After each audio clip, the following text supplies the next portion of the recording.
okay? And I will say the difference between Irish people and American people is Irish people are brought up to be extremely humble, that it's nearly bad for us, right? Whereas Americans, you're brought up to be extremely confident, where it's bad for you guys. Americans have the most confidence in saying things you know nothing about.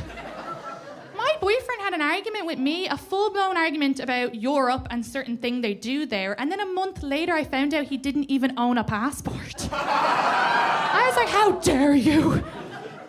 And then I met his father, and it's very similar, okay?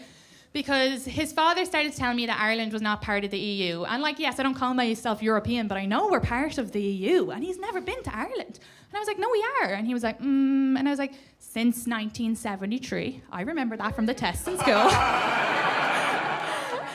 And he was like, no. And I was like, we use euro. And he was like, no. And I was like, am I even from Ireland? When his dad met me, one of the first questions he asked me was, so how do you have your visa? I know. I looked at his son, I was like, I'm working on it.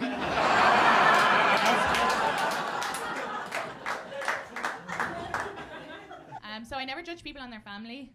And I go with my ex, and he's like super, super, super liberal. But his family are super, super, super Republican. And I don't know what the word for that is anymore. It's not like Republicans when I first moved here, or maybe I just didn't understand it, but it's like hardcore. You know the way there's like these men who are getting on TikTok now, but they're like young. They're like 25, but old enough. Anyway, and they're like, I hate women, and I'm a virgin. And do they know that's going to be there forever? It's so embarrassing. They're like, my God. But that's kind of like, so you know the way there is layers to all of this? That's what his family are like. His dad was complaining that the mother didn't wash the dishes when she had a broken ankle. What? If you tried to pull that shit with an Irish woman, she would beat you to death with a crutch. It would be a justified homicide at home. The judge would be like, you're free to go when you're able to walk away. But yeah, hardcore. And when they met me off the plane, his dad, I was like, hi, it's lovely to meet you. And he was like, you're not American. And that's how I found out my ex was using me as a form of rebellion. I mean, I'm still white. He is a pussy. Pussy is my favorite American word. It's the only word that's like equally fun as it is shameful to say.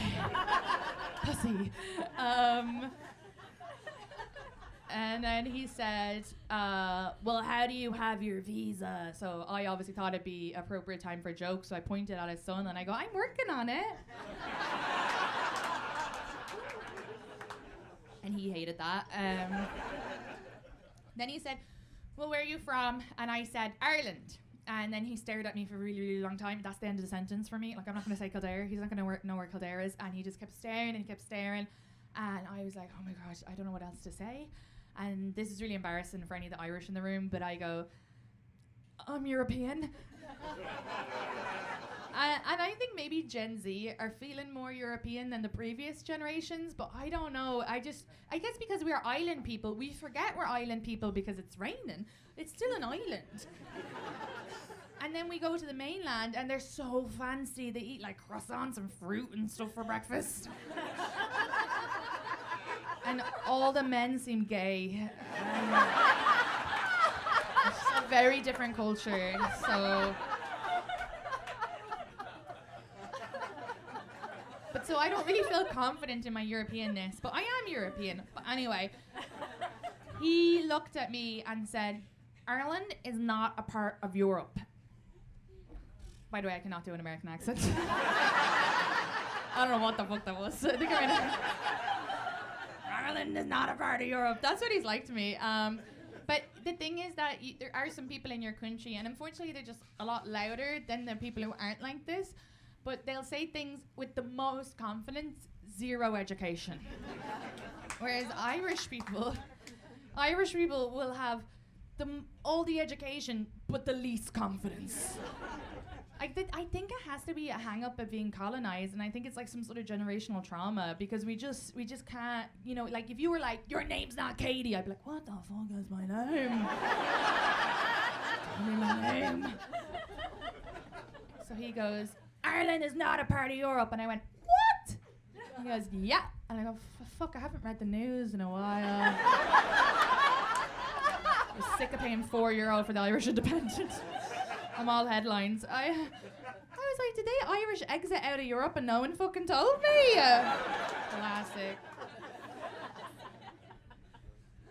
And then we got in his vehicle to go to the house, and he said something homophobic, and I don't know if I've grown up in a bubble, but I've actually never heard someone say something with real hate in their heart.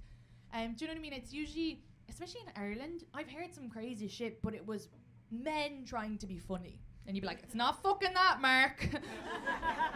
But it was never with pure hatred. He just said something, he wasn't trying to be funny, it was pure hatred, and I couldn't believe that someone was saying something out loud for other people to fucking hear. And it was confusing because he was driving a truck, he had a checkered shirt on and he had a cowboy hat on. I was like, if you hate lesbians, why do you dress like them?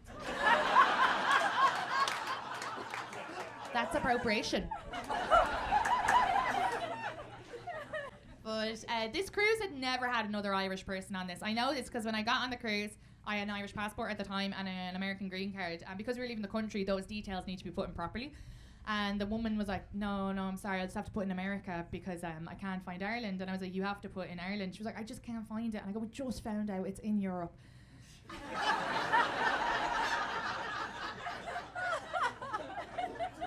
And then she goes, she starts looking for a while. And I mean, it must have been about half an hour because I was refusing to get on until they put in the details correctly. And then she goes, oh, I found it. And I was like, yeah. And she goes, the UK? I was like, you just wait till we get to international wars. We're hung around with. So we've both learned about each other's cultures, made mistakes. I'll give you an example. She made me a cup of tea recently and she handed it to me. She goes, oh my God, you English people love tea. I know. I was like, you know I'm from Ireland, right? And she goes, yeah, I met you people from the UK. I was like, I'm from the Republic of Ireland. It's actually not a part of the UK. And she goes, oh my God, when did that happen? I know. So she Googled all of this because to her, me being from Ireland, not a reliable resource.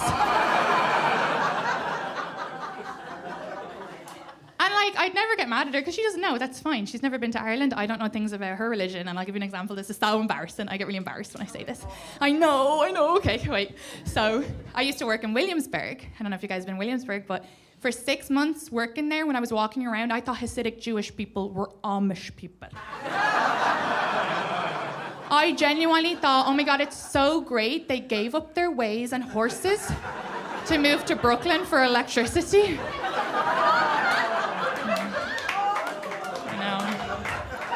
I'm real dumb.